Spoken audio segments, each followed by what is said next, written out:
शान्ताकारं भुजगशयनं पद्मनाभं सुरेशं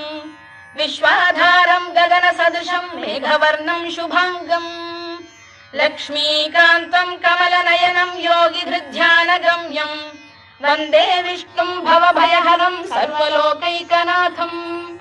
मेघश्यामं पीतकौशेयवासं श्रीवत्साङ्कं कौस्तुभोद्भासिताङ्गं पुण्योपेतं पुण्डरीकायताक्षं विष्णुं वन्दे सर्वलोकैकनाथं नमः समस्तभूतानामादिभूताय भूभृते अनेकरूपरूपाय विष्णवे प्रभविष्णवे सशङ्खचक्रं सकिरीटकुण्डलं सपीतवस्त्रं सरसीरुहेक्षणं सहारवक्षस्थलशोभिकौस्तुभं नमामि विष्णुं शिरसा चतुर्भुजं छायायां पारिजातस्य हेमसिंहासनोपरि आसीनम